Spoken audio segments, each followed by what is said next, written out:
Big boss OTT winner और YouTuber Elvish Yadav को सांपों की जहर की तस्करी मामले में बड़ी राहत मिली है। जानकारी के मुताबिक नोएडा पुलिस ने एल्विश यादव पर लगा एनडीपीएस एक्ट के तहत जो धाराएं लगी थी उसे हटा दिया है। पुलिस का कहना है कि गलती से एल्विश पर वो धाराएं लग गई थी। यही नहीं, 20 मार्च की शाम को एल्विश यादव को धाराओं में संशोधन करने के लिए सूरजपुर कोर्ट में पेश भी किया गया था। चलिए पूरी खबर को विस्तार से समझते हैं। दरअसल एल्विश यादव पर नोएडा पुलिस ने जो मुकदमा दर्ज किया था उसमें पुलिस ने एनडीपीएस एक्ट की धारा 8/20 लगाई गई थी और इस धारा के तहत ये प्रावधान है कि आरोपी को बेल नहीं मिल सकती है। लेकिन अब पुलिस ने इस धारा में संशोधन करके इसे 8/22 कर दिया है, जिसके तहत बेल मिल सकती है। नोएडा जोन के डीसीपी विद्यासागर मिश्रा ने एल्विश यादव पर लगी धाराओं में किए गए संशोधन के बारे में मीडिया को बताया। उन्होंने कहा, एल्विश यादव को 20 मार्च को दोबारा कोर्ट में पेश किया गया। पहले लगाई गई धारा थी 8/20, जिसे संशोधित करके कर दिया गया 8/22।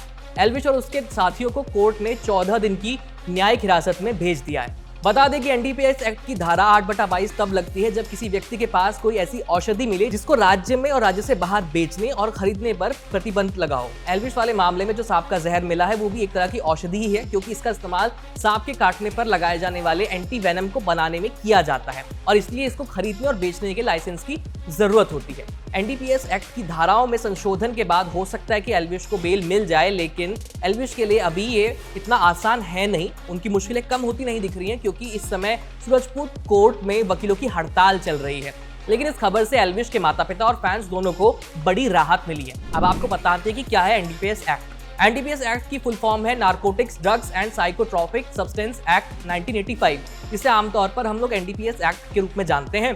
इस एक्ट को 1988, 2001, 2014 और 2021 में संशोधित किया जा चुका है। इस एक्ट के तहत नशीले पदार्थों को खरीदने, बेचने, बनाने और उनके सेवन करने के खिलाफ कार्रवाई की जाती है। एनडीपीएस एक्ट के तहत आने वाले नशीले पदार्थों में चरस, गांजा, अफीम, heroin, cocaine, morphine, LSD, MDMA और एल्प्राजोलम जैसी चीजें शामिल हैं। इसमें कई ड्रग्स का इस्तेमाल दवाइयों के लिए भी किया जाता है और इन्हें सिर्फ डॉक्टर के प्रिस्क्रिप्शन पर ही खरीदा जा सकता है, वो भी बहुत ही कम और सीमित मात्रा में। इसके अलावा अगर इन्हें ज्यादा मात्रा में खरीदा जाएगा तो इन पर प्रतिबंध लगा हुआ है। एनडीपीएस एक्ट के तहत 10 से 20 साल तक की सजा और 1 से 2 लाख रुपए तक का जुर्माना लगाया जा सकता है।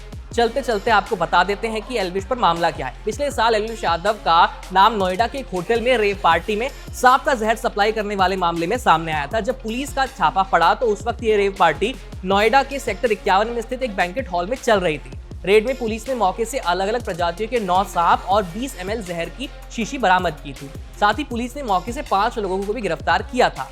लेकिन जिस समय रेड पड़ी उस वक्त एल्विश यादव वहां मौजूद नहीं था। इसके बाद एल्विश के खिलाफ पिछले ही साल 3 नवंबर को एफआईआर दर्ज कर ली गई थी। अब इस मामले में इस साल 17 मार्च को पुलिस ने एल्विश यादव को गिरफ्तार कर लिया है। पुलिस के मुताबिक पूछताछ में एल्विश यादव ने सांपों के जहर की तस्करी करने की बात स्वीकार की है। इसके बाद एल्विश को सूरजपुर कोर्ट में पेश किया गया, जहां से उसे 14 दिन की न्यायिक हिरासत में भेज दिया गया। एल्विश को 14 दिन के लिए लुक्सर जेल में रखा गया। इस मामले में पुलिस ने एल्विश के अलावा ईश्वर और विनय नाम के 2 और आरोपियों को भी गिरफ्तार किया है। बता दें कि पुलिस ने एल्विश के खिलाफ आईपीसी की धारा 284, 289, 120B और wild life act protection act के तहत आने वाली कई धाराओं के तहत केस दर्ज किया है। इस खबर में इतना ही। एल्विश यादव से जुड़े तमाम अपडेट्स के लिए देखते रहिए एबीपी लाइव। मेरा नाम है आयुष। धन्यवाद।